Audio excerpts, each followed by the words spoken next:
네, 반갑습니다. 허브경제TV입니다. 이번 시간에 같이 볼 종목은요, 우리 SK이터닉스 같이 한번 보도록 하겠습니다. 일단 뭐 대선이 끝이 났고요. 이제 뭐 시장은 뭐 꾸준히 말씀드린 대로 위를 보고 가는 게 맞다. 뭐 텔레그램을 통해서도 뭐 주기적으로 말씀을 드렸었죠. 아무래도 뭐 정책적인 부분도 그렇고요. 그리고 시장의 분위기, 그리고 나오는 정책에 따라서 수혜받을 수 있는 업종들이 또 꽤 있죠. 그리고 아무래도 뭐 미국도 마찬가지고 그 어떤 국가도 마찬가지입니다만 지도자가 새롭게 바뀌었을 때는 어떻게 보면 이제 본인의 이 청사진을 이제 발표를 하죠. 그런 것들이 다 주식시장에서는 하나의 또 재료가 될 수 있기 때문에 지금 시장은 굉장히 좋다 이런 말씀을 좀 드리도록 하겠습니다. 우리 SK이터닉스 같은 경우에는 또 대선 그 뭐죠? 전날이라고 하는 게 맞겠죠?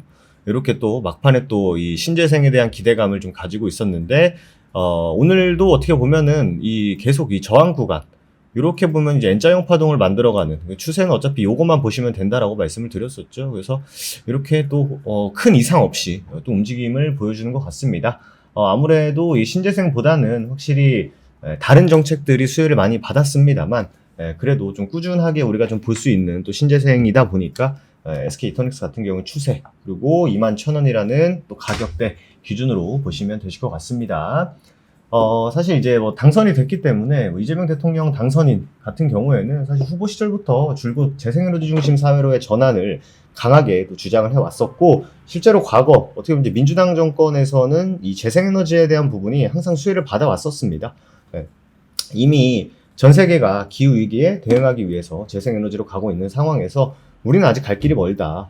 원전을 과도하게 사용하지 않으면서 대신에 태양광과 풍력과 같은 재생에너지를 대대적으로 키워줘야 한다라고 강조를 했었습니다. 그래서 거기서 나온 게 이제 2030년까지 서해안 에너지 고속도로였었고, 그리고 2040년까지는 뭐예요? U자형.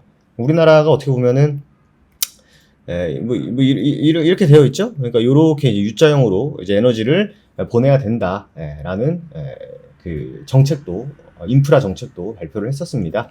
뿐만 아니라 지역 주민과 재생에너지 수익을 공유하는 햇빛바람 연금을 전국으로 확대하고 기후에너지 정책 컨트롤 타워를 할 기후에너지부 신설도 공약에 포함이 됐었습니다. 근데 아무래도 이제 처음 이제 당선이 되시고 나서 이제 민생 경제를 계속 또 강조를 하다 보니까 확실히 오늘 같은 경우에는 지역 화폐, 이쪽에 또 수혜가 좀 있었던 것 같아요. 근데 이제 정책적인 부분이 순환매가 계속 돌 수 있기 때문에 이 재생에너지 부분은 꾸준한 관심이 좀 필요하다. 이렇게 말씀을 드릴 수 있을 것 같습니다.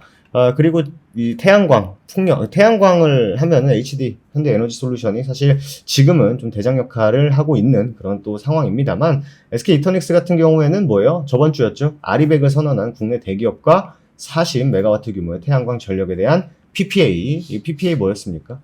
직접 전력 거래 계약이죠. 이 SK이터닉스가 갖고 있는 안정적인 수익성을 확보할 수 있는 계약 구조다라고 말씀을 드렸습니다. 그래서 총 2030억 규모. 다만 이게 또 기간이 또 장기다 보니까 1년, 2년으로 잘라보면 그렇게 큰 수치는 아닙니다만, 이런 또 수주들이 계속적으로 쌓여간다라고 했을 때는 안정적인 재무에 우리가 점수를 좀 줄 수 있다라고 보시면 될 것 같습니다.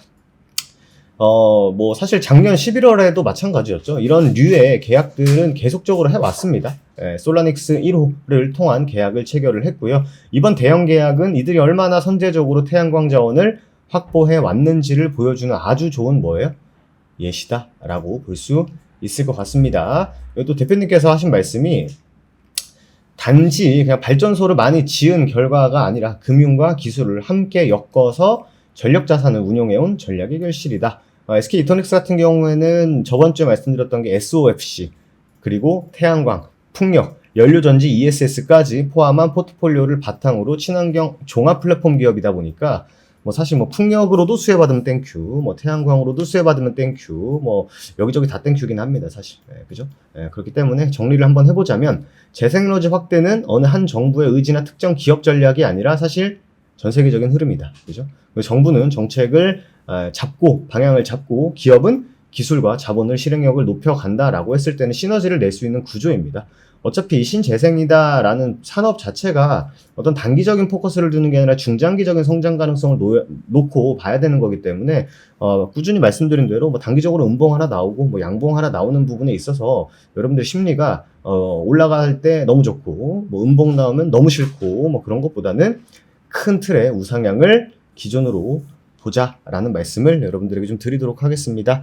오늘은 뭐 말씀드린 대로 다른 정책이 좀 이슈를 받았습니다만 언제든지 태양광은 한 번씩 올 수 있다라는 거, 언제든지 한 번씩 올 수 있다라는 관점으로 보시면 되고, 가격은 꾸준히 말씀드린 대로 2만원과 21,000원에 대한 저항대를 넘겨준다라고 하면은 사실 위로 이 구간만 사실 잘 탈환을 시켜주면 신고가가 얼마 남지 않았기 때문에 27,500원 넘어가면 3만원 한번 보겠다라는 의지도 우리가 엿볼 수 있기 때문에 추세를 잘 타고 가주는지를 집중적으로 체크를 해 드리도록 하겠습니다. 좋습니다. 뭐 시장은 뭐 저희가 꾸준히 텔레그램을 통해서 여러분들 시장은 올라갈 수밖에 없다. 다만 이 올라가는 게 그냥 과거에 많이 빠졌으니까 이제 올라가야지에 대한 흐름이 아니라 구조적인 변화의 시작점이다 라고 말씀을 드렸습니다. 뭐 이재명 당선인이 뭐 이런 표현을 썼어요. 국장 복귀는 지능순이다. 그리고 실제로 뭐예요? 추경을 통해서 통화가 풀리면은 이 통화가 풀렸을 때 주식시장이 어떻게 됐었는지에 대해서는 과거 사례가 너무 많습니다. 그냥 단순히 그냥 우리가 시장에 돈을 풀었을 때 주식시장이 어떻게 됐는지는 코로나 때 이후로 보시면 됩니다. 코로나 때 돈을 풀어서 그 이후의 흐름을 보시면 지금이 어떻게 보면은 이 추경, 뭐 돈 푸는 거는 사실 지금 상황에서는 좀 필수적인 부분이다 보니까 주식시장은 꾸준히 우상향할 가능성이 높기 때문에 지금이라도라는 것보다는 지금이라도도 맞죠. 뭐 저번 주에 이미 시장 다 올라간 거 아닌가요? 라고 하시기엔 시장이 올라갈 구간이 너무나도 많습니다. 그렇기 때문에 지금이라도 들어가도 괜찮을까라는 것보다는 오히려 지금 시작해야 하는 시점이다라고 답변을 드릴 수 있을 것 같습니다. 그렇기 때문에 시장이 왜 올라가는지, 그리고 특정 업종들이 왜 이렇게 강한지, 이런 부분들, 그리고 이제 새로운 정부가 들어섰기 때문에 우리는 어디에 집중을 해야 되는지까지 오늘 텔레그램을 통해서 여러분들에게 전달드려 놨으니까 여러분들께서 보고 계신 영상 댓글에 보시면 텔레그램 링크 있습니다. 링크 누르신 다음에 텔레그램 입장 딱 해두시고 여러분들 불필요한 정보들 말고 여러분들이 꼭 아셔야 되는 내용들로만 채워드리고 있으니까 많은 관심 부탁드리도록 하겠습니다. 오늘 하루도 여러분들 너무 수고 많으셨고요. 저는 또 다음 시간에 다시 인사드리도록 하겠습니다. 감사합니다.